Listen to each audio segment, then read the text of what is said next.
Hello, my friends! So today we are going to be reading and talking about the book Red, a Crayon Story, which is written and illustrated by Michael Hall. Okay, so I want to get right into the story because I'm so excited to share it with you all. And we're going to start off by looking at the cover of the book. And my first question for you is, what is a conflict? If you need some time to think about it or talk about it with a friend, you can pause the video and do that.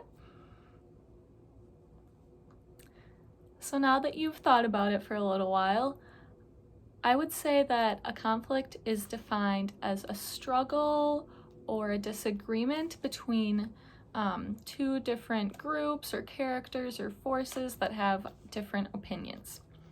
So next, we are going to actually look at the cover, and judging by the art on the cover, what do you think the main conflict, which we just talked about, what do you think the main conflict of the story is going to be?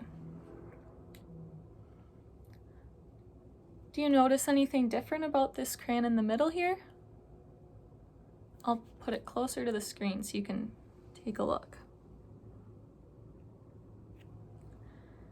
Also, these crayons on the bottom here, what are they saying? Do those seem like positive things or negative things? I want you to just think about those things and keep them in mind throughout the story. Now the next thing we're going to do is look at these inside pages right here, which are called the end pages. What color are they? They're red, right? So we're just going to keep that in mind as we get ready to start the story. Now that we've discussed some stuff before the story starts, let's get right into it. So it says, Red, a Crayon Story, as told by me, the pencil. He was red. Now we're going to look at this page, and do you see at the top how the pencil is writing the words? Why do you think that is? It's because the pencil is the narrator, right? Do you know what the narrator of a story is? It's the person who is telling the story, and we get to hear it from their point of view. So he was red, but he wasn't very good at it. Oh dear.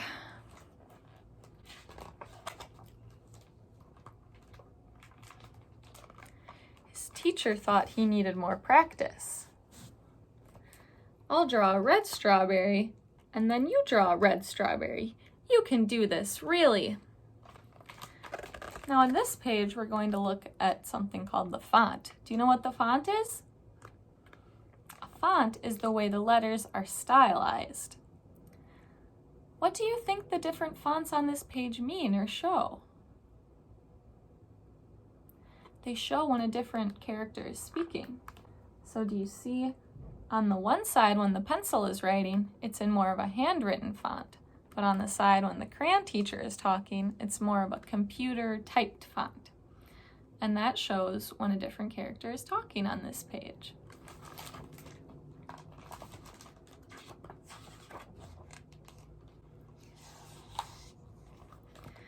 But he couldn't really. Like this? Oh my, let's try again.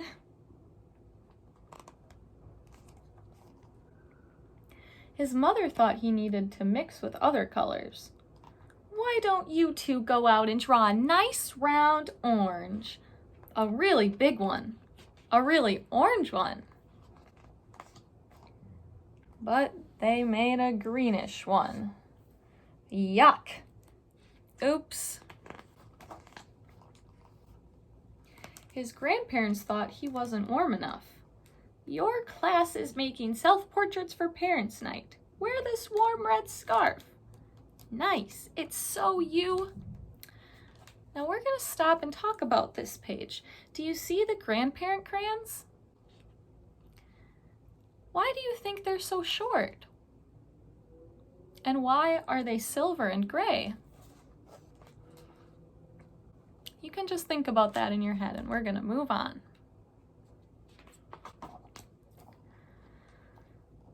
But it so wasn't. Oh, dear me. Everyone seemed to have something to say. Sometimes I wonder if he's really red at all. Don't be silly, it says red on his label. He came that way from the factory. Frankly, I don't think he's very bright. Well, I think he's lazy. Right? He's got to press harder. Really apply himself. Give him time, he'll catch on. Of course he will. But he didn't catch on. Green frog, black sheep, brown cow, red... All the art supplies wanted to help. The masking tape thought he was broken inside. This will help hold you together. The scissors thought his label was too tight. One snip should do it. I thought he wasn't sharp enough. Stay still now. But even with all our help and all his hard work, he just couldn't get the hang of it.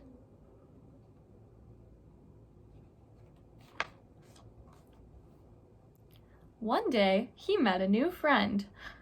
Will you make a blue ocean for my boat?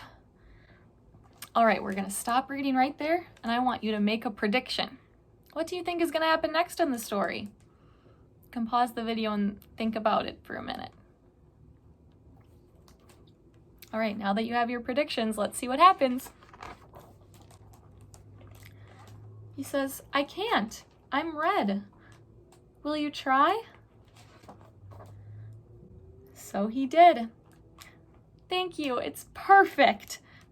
You're welcome, it was easy. And he didn't stop there. Blue bells, blue jeans, blue bird, blueberries, blue whale. I'm blue. He was blue, and everyone was talking.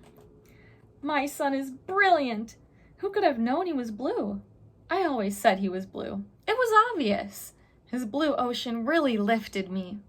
All of his work makes me happy. His blue strawberries are my favorites. He's so intense. I'm going to make a green lizard with him, a really big one. I hear he's working on a huge new project. He's really reaching for the sky. And he really was. So that's the end of the story, and I want to ask you one more question while we're on this page. How did Red's attitude, or should we call him Blue now, how did Blue's attitude about coloring and drawing change from the beginning to the end of the story? He seems a lot more excited about it now, right?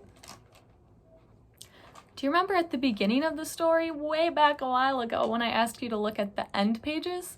Do you remember what color they were? They were red, right? Well, let's take a look at the end pages in the back of the book.